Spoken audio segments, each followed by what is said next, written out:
श्री गणपति अथर्वशीर्षम्। ॐ गं गणपतये नमः। ॐ भद्रं कर्णेभिः शृणुयाम देवाः, भद्रं पश्येमाक्षभिर्यजत्राः, स्थिरैरङ्गैस्तुष्टुवांसस्तनूभिः व्यशेम देवहितं यदायुः। ॐ स्वस्ति न इन्द्रो वृद्धश्रवाः, स्वस्ति नः पूषा विश्ववेदाः, स्वस्ति नास्तार्कशो अरिष्टनेमिः, स्वस्ति नो बृहस्पतिर्दधातु।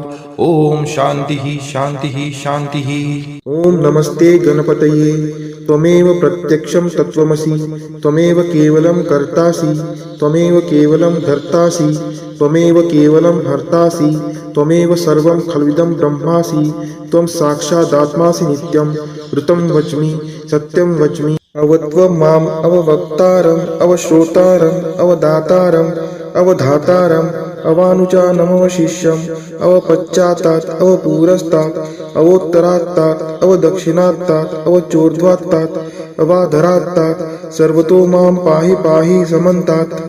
त्वं वाङ्मयस्त्वं चिन्मयः, त्वं आनन्दमयस्त्वं ब्रह्ममयः, त्वं सच्चिदानन्दाद्वितीयोऽसि, त्वं प्रत्यक्षं ब्रह्मासि, त्वं ज्ञानमयो विज्ञानमयोऽसि। सर्वं जगदिदं त्वत्तो जायते, सर्वं जगदिदं तत्तस्तिष्ठति, सर्वं जगदिदं त्वयि लयमेष्यति, सर्वं जगदिदं त्वयि प्रत्येति। त्वं भूमिरापो नलो नीलो नभः, त्वं चत्वारि वाक्पदानि। त्वं गुणत्रयातीतः, त्वं देहत्रयातीतः, त्वं कालत्रयातीतः, त्वं मूलाधारस्थितोऽसि नित्यं, त्वं शक्तित्रयात्मकः, त्वां योगिनो ध्यायन्ति नित्यं। त्वं ब्रह्मा, त्वं विष्णुस्त्वं रुद्रस्त्वं इन्द्रस्त्वं अग्निस्त्वं वायुस्त्वं सूर्यस्त्वं चन्द्रमास्त्वं ब्रह्मभूर्भुवस्वरोम्। गणादिपूर्वमुच्चार्य वर्णादीं तदनन्तरम् अनुस्वार परतर अर्धेन्दुलसीतं तारेण रुद्धम् एतत्त्वमनुस्वरूपं। गकार पूर्वरूपम्, अकारो मध्यमरूपम्, अनुस्वार चान्त्यरूपं, बिन्दुरुत्तररूपं, नादसन्धानं, संहितासन्धिः। शैषा गणेशविद्या गणकृषिः, निच्युत गायत्री छन्दः, गणपतिर्देवता। ॐ गणपतये नमः।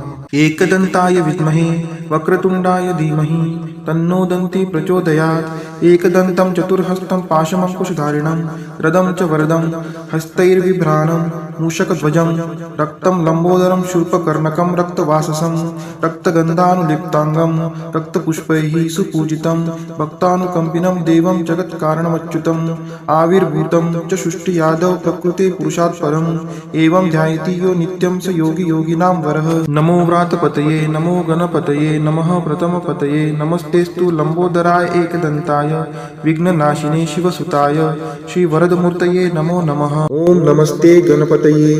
त्वमेव प्रत्यक्षं तत्त्वमसि, त्वमेव केवलं कर्तासि, त्वमेव केवलं धर्तासि, त्वमेव केवलं हर्तासि, त्वमेव सर्वं खल्विदं ब्रह्मासि, त्वं साक्षादात्मासि नित्यं ऋतं वच्मि सत्यं वच्मि। अवत्वं माम् अववक्तारम् अवश्रोतारम् अवदातारम् अवधातारम् अवानुचानमवशिष्यम् अवपश्चात्तात् अवपुरस्तात् अवोत्तरात्तात् अवदक्षिणात्तात् अवचोर्ध्वात्तात् अवाधरात्तात् सर्वतो मां पाहि पाहि समन्तात्।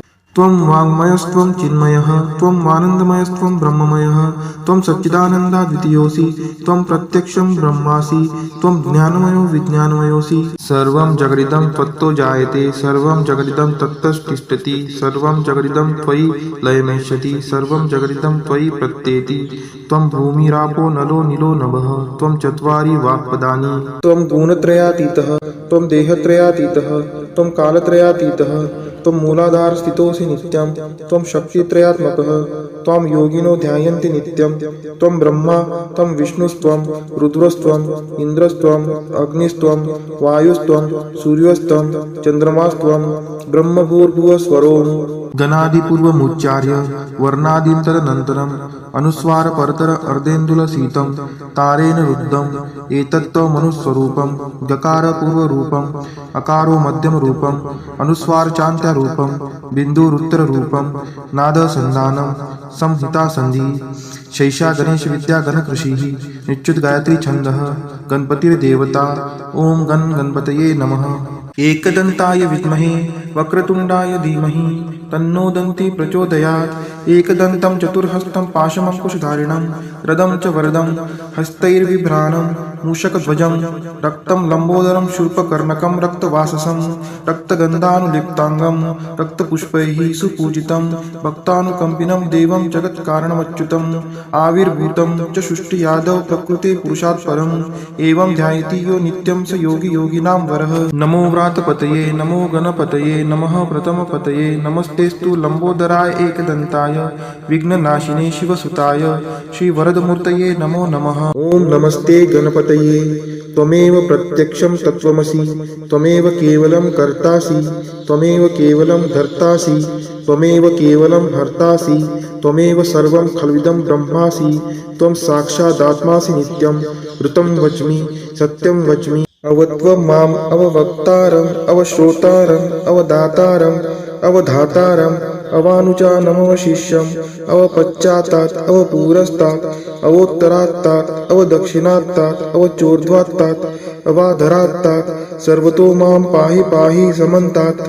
त्वं वाङ्मयस्त्वं चिन्मयः त्वं आनन्दमयस्त्वं ब्रह्ममयः त्वं सच्चिदानन्दाद्वितीयोऽसि त्वं प्रत्यक्षं ब्रह्मासि त्वं ज्ञानमयो विज्ञानमयोऽसि। सर्वं जगदिदं त्वत्तो जायते सर्वं जगदिदं तत्तस्तिष्ठति सर्वं जगदिदं त्वयि लयमेष्यति सर्वं जगदिदं त्वयि प्रत्येति।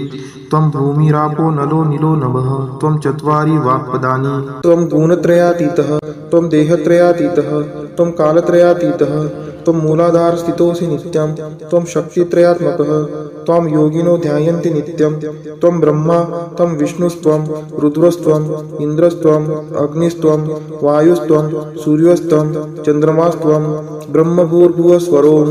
गणादिपूर्वमुच्चार्य वर्णादीं तदनन्तरम् अनुस्वारपरतर अर्धेन्दुलसीतं तारेण रुद्धम् एतत्त्वमनुस्वरूपं गकारपूर्वरूपम् अकारो मध्यमरूपम् अनुस्वारचान्त्यरूपं बिन्दुरुत्तररूपं नादसन्धानं संहितासन्धिः।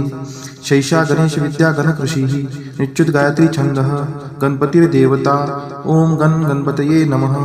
एकदन्ताय विद्महे वक्रतुण्डाय धीमहि तन्नो दन्ती प्रचोदयात् एकदन्तं चतुर्हस्तं पाशमङ्कुशधारिणं रदं च वरदं हस्तैर्बिभ्राणं मूषकध्वजं रक्तं लम्बोदरं शूर्पकर्णकं रक्तवाससं रक्तगन्धानुलिप्ताङ्गं रक्तपुष्पैः सुपूजितं भक्तानुकम्पिनं देवं जगत्कारणमच्युतम् आविर्भूतं च सृष्टियादौ प्रकृते पुरुषात् परम् एवं ध्यायति यो नित्यं स योगी योगिनां वरः। नमो व्रातपतये नमो गणपतये नमः प्रथमपतये नमस्तेस्तु लम्बोदराय एकदन्ताय विघ्ननाशिने शिवसुताय श्रीवरदमूर्तये नमो नमः। ओम नमस्ते गणपतये त्वमेव प्रत्यक्षं तत्त्वमसि त्वमेव केवलं कर्तासि त्वमेव केवलं धर्तासि त्वमेव केवलं हर्तासि त्वमेव सर्वं खल्विदं ब्रह्मासि त्वं साक्षादात्मासि नित्यं ऋतं वच्मि सत्यं वच्मि अवत्वं माम् अववक्तारम् अवश्रोतारम् अवदातारम् अवधातारम् अवानुचानमवशिष्यम् अवपश्चात्तात् अवपुरस्तात् अवोत्तरात्तात् अवदक्षिणात्तात् अवचोर्ध्वात्तात् अवाधरात्तात् सर्वतो मां पाहि पाहि समन्तात्।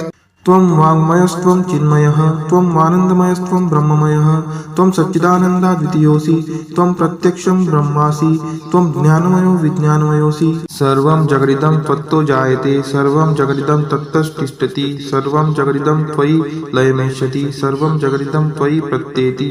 त्वं भूमिरापो नलो नीलो नभः त्वं चत्वारि वाक्पदानि। त्वं गुणत्रयातीतः त्वं देहत्रयातीतः त्वं कालत्रयातीतः त्वं मूलाधारस्थितोऽसि नित्यं त्वं शक्तित्रयात्मकः त्वं योगिनो ध्यायन्ति नित्यं त्वं ब्रह्मा त्वं विष्णुस्त्वं रुद्रस्त्वं इन्द्रस्त्वं अग्निस्त्वं वायुस्त्वं सूर्यस्त्वं चन्द्रमास्त्वं ब्रह्मभूर्भुवस्वरोम्। गणादिपूर्वमुच्चार्य वर्णादीं तदनन्तरम् अनुस्वारपरतर अर्धेन्दुलसीतं तारेण रुद्धम् एतत्त्वमनुस्वरूपं गकारपूर्वरूपम् अकारो मध्यमरूपम् अनुस्वारचान्त्यरूपं बिन्दुरुत्तररूपं नादसन्धानं संहितासन्धिः।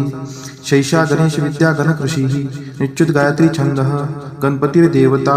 ॐ गणपतये नमः। एकदन्ताय विद्महे वक्रतुण्डाय धीमहि तन्नो दन्ती प्रचोदयात् एकदन्तं चतुर्हस्तं पाशमङ्कुशधारिणं रदं च वरदं हस्तैर्बिभ्राणं मूषकध्वजं रक्तं लम्बोदरं शूर्पकर्णकं रक्तवाससं रक्तगन्धानुलिप्ताङ्गं रक्तपुष्पैः सुपूजितं भक्तानुकम्पिनं देवं जगत्कारणमच्युतम् आविर्भूतं च सृष्टियादौ प्रकृते पुरुषात् परम् एवं ध्यायति यो नित्यं स योगी योगिनां वरः। नमो व्रातपतये नमो गणपतये नमः प्रथमपतये नमस्तेस्तु लम्बोदराय एकदन्ताय विघ्ननाशिने शिवसुताय श्रीवरदमूर्तये नमो नमः। ॐ नमस्ते गणपतये त्वमेव प्रत्यक्षं तत्त्वमसि त्वमेव केवलं कर्तासि त्वमेव केवलं धर्तासि त्वमेव केवलं हर्तासि त्वमेव सर्वं खल्विदं ब्रह्मासि त्वं साक्षादात्मासि नित्यं ऋतं वच्मि सत्यं वच्मि अवत्वं माम् अववक्तारम् अवश्रोतारम् अवदातारम् अवधातारम् अवानुचानमवशिष्यम् अवपश्चात्तात् अवपुरस्तात् अवोत्तरात्तात् अवदक्षिणात्तात् अवचोर्ध्वात्तात् अवाधरात्तात् सर्वतो मां पाहि पाहि समन्तात्। त्वं वाङ्मयस्त्वं चिन्मयः त्वं आनन्दमयस्त्वं ब्रह्ममयः त्वं सच्चिदानन्दाद्वितीयोऽसि त्वं प्रत्यक्षं ब्रह्मासि त्वं ज्ञानमयो विज्ञानमयोऽसि। सर्वं जगदिदं त्वत्तो जायते सर्वं जगदिदं तत्तस्तिष्ठति सर्वं जगदिदं त्वयि लयमेष्यति सर्वं जगदिदं त्वयि प्रत्येति। त्वं भूमिरापो नलो नीलो नभः त्वं चत्वारि वाक्पदानि। त्वं गुणत्रयातीतः त्वं देहत्रयातीतः त्वं कालत्रयातीतः त्वं मूलाधारस्थितोऽसि नित्यं त्वं शक्तित्रयात्मकः त्वां योगिनो ध्यायन्ति नित्यं त्वं ब्रह्मा त्वं विष्णुस्त्वं रुद्रस्त्वं इन्द्रस्त्वं अग्निस्त्वं वायुस्त्वं सूर्यस्त्वं चन्द्रमास्त्वं ब्रह्मभूर्भुवस्वरोम्। गणादिपूर्वमुच्चार्य वर्णादिं तदनन्तरम् अनुस्वार परतर अर्धेन्दुलसीतं तारेण रुद्धम् एतत्त्वमनुस्वरूपं गकार पूर्वरूपम् अकारो मध्यमरूपम् अनुस्वार चान्त्यरूपं बिन्दुरुत्तररूपं नादसन्धानं संहितासन्धिः शैषा गणेशविद्या गणकृषिः निच्युत गायत्री छन्दः गणपतिर्देवता। ॐ गणपतये नमः। एकदन्ताय विद्महे वक्रतुण्डाय धीमहि तन्नो दन्ती प्रचोदयात् एकदन्तं चतुर्हस्तं पाशमङ्कुशधारिणं रदं च वरदं हस्तैर्बिभ्राणं मूषकध्वजं रक्तं लम्बोदरं शूर्पकर्णकं रक्तवाससं रक्तगन्धानुलिप्ताङ्गं रक्तपुष्पैः सुपूजितं भक्तानुकम्पिनं देवं जगत्कारणमच्युतम् आविर्भूतं च सृष्टियादौ प्रकृते पुरुषात् परम् एवं ध्यायति यो नित्यं स योगी योगिनां वरः।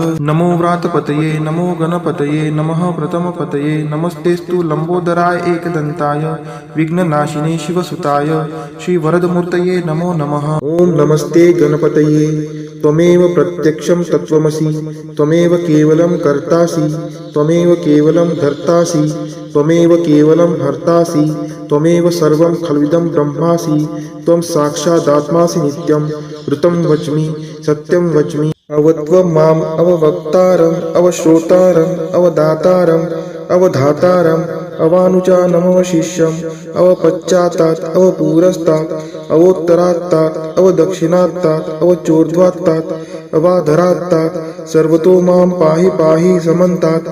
त्वं वाङ्मयस्त्वं चिन्मयः त्वं आनन्दमयस्त्वं ब्रह्ममयः त्वं सच्चिदानन्दाद्वितीयोऽसि त्वं प्रत्यक्षं ब्रह्मासि त्वं ज्ञानमयो विज्ञानमयोऽसि। सर्वं जगदिदं त्वत्तो जायते सर्वं जगदिदं तत्तस्तिष्ठति सर्वं जगदिदं त्वयि लयमेष्यति सर्वं जगदिदं त्वयि प्रत्येति।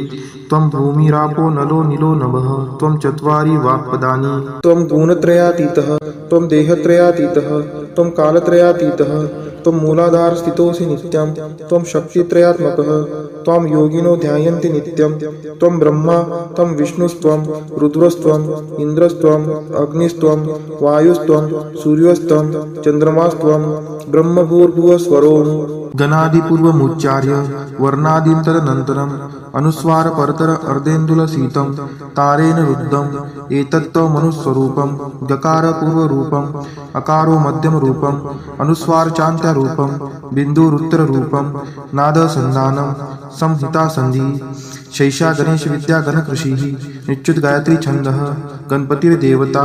ॐ गणपतये नमः। एकदन्ताय विद्महे वक्रतुण्डाय धीमहि तन्नो दन्ती प्रचोदयात् एकदन्तं चतुर्हस्तं पाशमङ्कुशधारिणं रदं च वरदं हस्तैर्बिभ्राणं मूषकध्वजं रक्तं लम्बोदरं शूर्पकर्णकं रक्तवाससं रक्तगन्धानुलिप्ताङ्गं रक्तपुष्पैः सुपूजितं भक्तानुकम्पिनं देवं जगत्कारणमच्युतम् आविर्भूतं च सृष्टियादौ प्रकृते पुरुषात् परम् एवं ध्यायति यो नित्यं स योगी योगिनां वरः। नमो व्रातपतये नमो गणपतये नमः प्रथमपतये नमस्तेस्तु लम्बोदराय एकदन्ताय विघ्ननाशिने शिवसुताय श्रीवरदमूर्तये नमो नमः। ॐ नमस्ते गणपतये त्वमेव प्रत्यक्षं तत्त्वमसि त्वमेव केवलं कर्तासि त्वमेव केवलं धर्तासि त्वमेव केवलं हर्तासि त्वमेव सर्वं खल्विदं ब्रह्मासि त्वं साक्षादात्मासि नित्यं ऋतं वच्मि सत्यं वच्मि अवत्वं माम् अववक्तारम् अवश्रोतारम् अवदातारम् अवधातारम् अवानुचानमवशिष्यम् अवपश्चात्तात् अवपुरस्तात् अवोत्तरात्तात् अवदक्षिणात्तात् अवचोर्ध्वात्तात् अवाधरात्तात् सर्वतो मां पाहि पाहि समन्तात्। त्वं वाङ्मयस्त्वं चिन्मयः त्वं आनन्दमयस्त्वं ब्रह्ममयः त्वं सच्चिदानन्दाद्वितीयोऽसि त्वं प्रत्यक्षं ब्रह्मासि त्वं ज्ञानमयो विज्ञानमयोऽसि। सर्वं जगदिदं त्वत्तो जायते सर्वं जगदिदं तत्तस्तिष्ठति सर्वं जगदिदं त्वयि लयमेष्यति सर्वं जगदिदं त्वयि प्रत्येति। त्वं भूमिरापो नलो नीलो नभः त्वं चत्वारि वाक्पदानि। त्वं गुणत्रयातीतः त्वं देहत्रयातीतः त्वं कालत्रयातीतः त्वं मूलाधारस्थितोऽसि नित्यं त्वं शक्तित्रयात्मकः त्वां योगिनो ध्यायन्ति नित्यं त्वं ब्रह्मा त्वं विष्णुस्त्वं रुद्रस्त्वं इन्द्रस्त्वं अग्निस्त्वं वायुस्त्वं सूर्यस्त्वं चन्द्रमास्त्वं ब्रह्मभूर्भुवस्वरोम्। गणादिपूर्वमुच्चार्य वर्णादीं तदनन्तरम् अनुस्वारपरतर अर्धेन्दुलसीतं तारेण रुद्धम् एतत्त्वमनुस्वरूपं गकारपूर्वरूपम् अकारो मध्यमरूपम् अनुस्वारचान्त्यरूपं बिन्दुरुत्तररूपं नादसन्धानं संहितासन्धिः। शैषा गणेशविद्या गणकृषिः निच्युतगायत्री छन्दः गणपतिर्देवता। ॐ गणपतये नमः।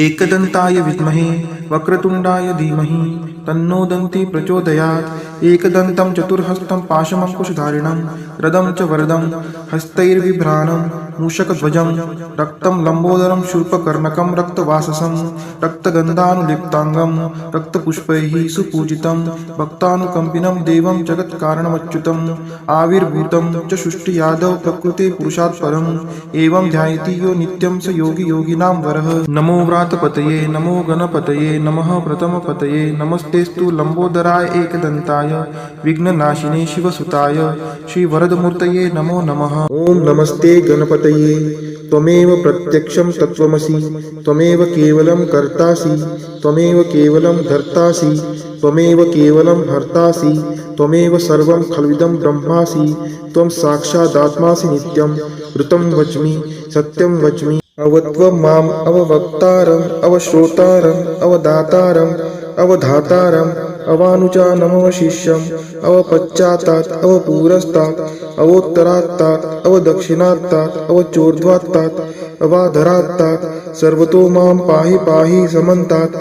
त्वं वाङ्मयस्त्वं चिन्मयः त्वं आनन्दमयस्त्वं ब्रह्ममयः त्वं सच्चिदानन्दाद्वितीयोऽसि त्वं प्रत्यक्षं ब्रह्मासि त्वं ज्ञानमयो विज्ञानमयोऽसि। सर्वं जगदिदं त्वत्तो जायते सर्वं जगदिदं तत्तस्तिष्ठति सर्वं जगदिदं त्वयि लयमेष्यति सर्वं जगदिदं त्वयि प्रत्येति।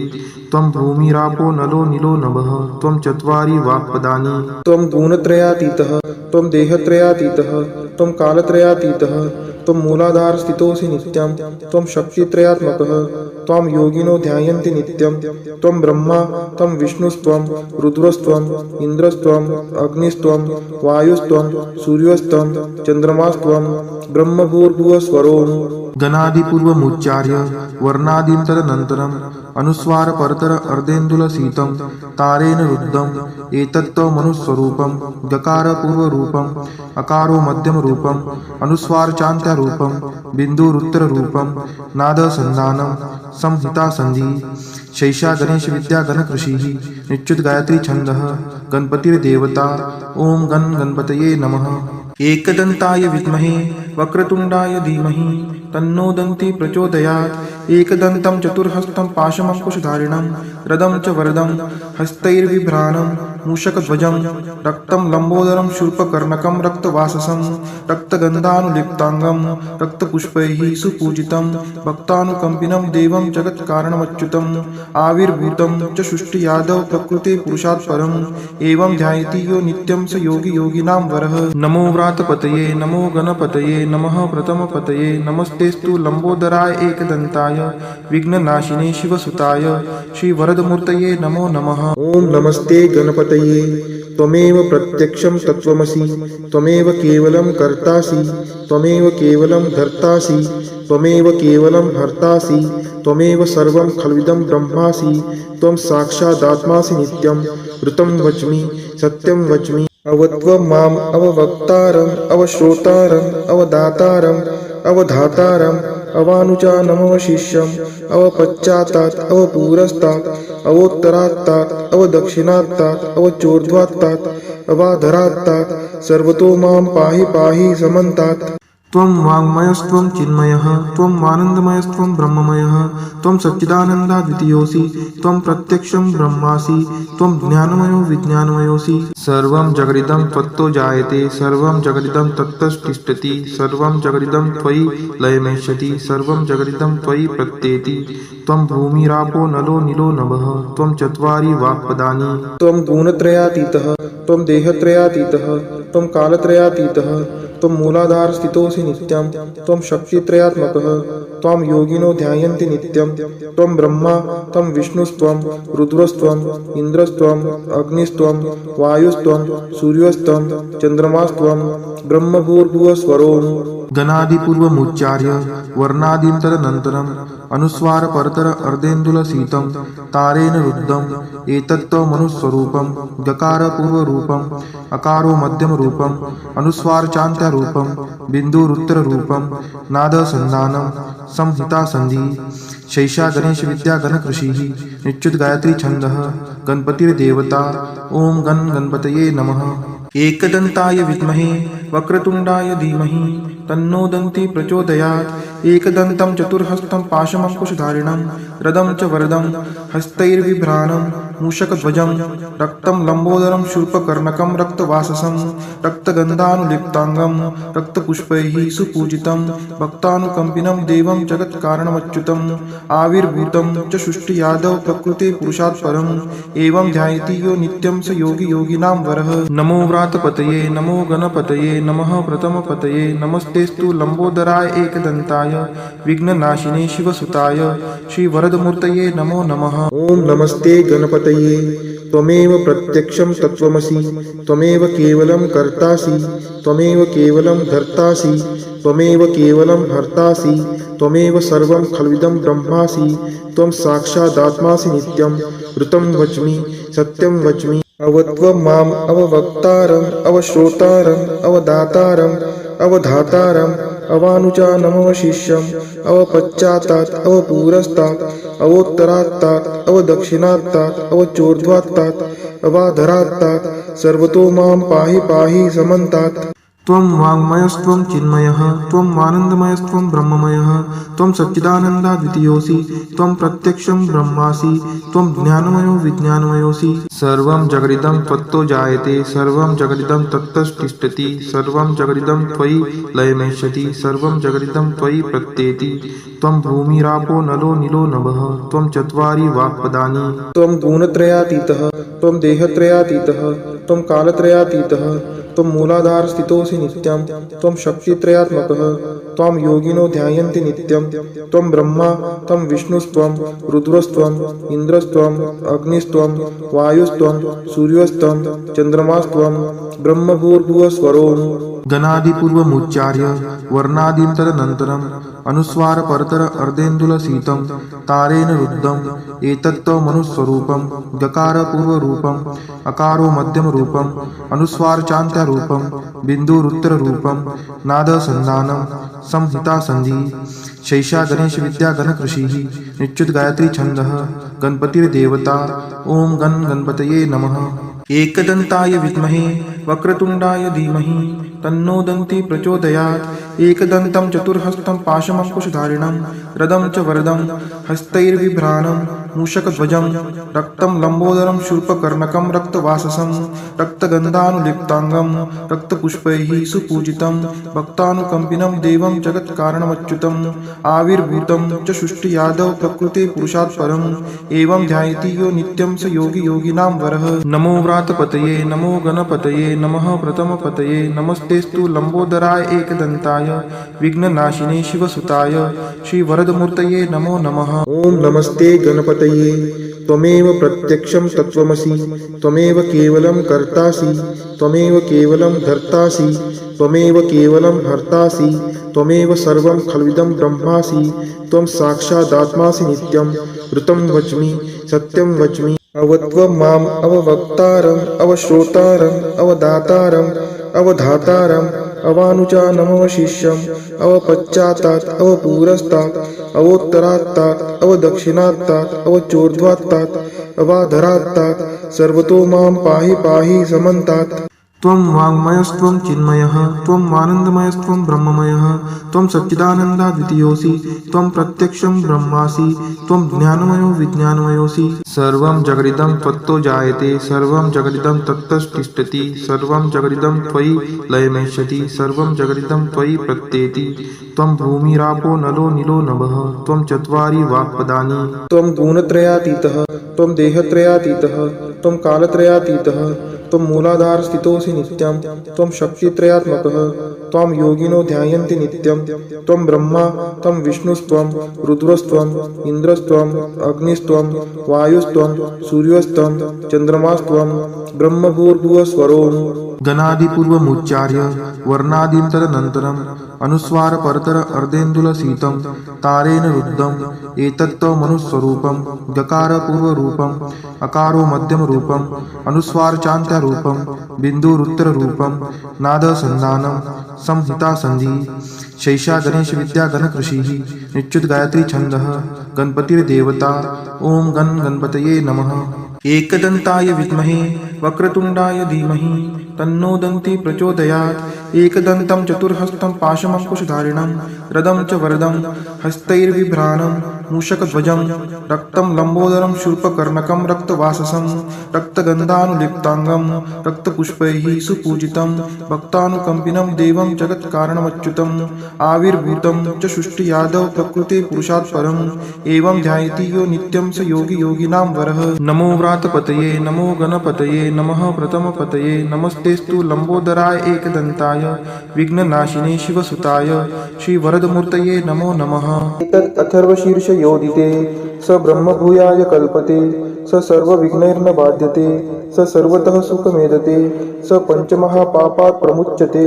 सायं धियानो दिवसकृतं पापं नाशयति प्रातर्धियानो रात्रिकृतं पापं नाशयति सायं प्रातः प्रयुञ्जानो पापो भवति सर्वत्र धियानो पवित्नो भवति धर्मार्थकाममोक्षं च विन्दति। इदम् अथर्वशीर्षं शिष्याय न देयं यो यदि मोहात् दास्यति स पापीयान् भवति सहस्रावर्तनात् यं यं कामं दिते तं तमनेन साधयेत् अनेन गणपतिमभिषिञ्चति स वाङ्मी भवति चतुर्थ्या मनश्रन् जपति स विद्यावान् भवति इत्यथर्वं वाक्यं ब्रह्माद्यावरणं विद्यात् न बिभेति कदाचनेति। यो दुर्वाङ्कुरैर्यजति स वैश्रवणोपमो भवति यो लाजैर्यजति स यशोवान् भवति स मेधावान् भवति यो मोदकसहस्रेण यजति स वाञ्छितफलं वाप्नोति यः साध्यसमिद्भिर्यजति स सर्वं लभते स सर्वं लभते। अष्टौ ब्राह्मणान् समग्रायित्वा सूर्यवर्चस्वी भवति सूर्यग्रहे महानद्यां प्रतिमा सन्निधौ वाजोक्तौ सिद्धमन्त्रो भवति महाविघ्नात् प्रमुच्यते महादोषात् प्रमुच्यते महापापात् प्रमुच्यते स सर्वविद् भवति स सर्वविद् भवति य एवं वेद इत्युपनिषद। ओम शांति शांति शांति।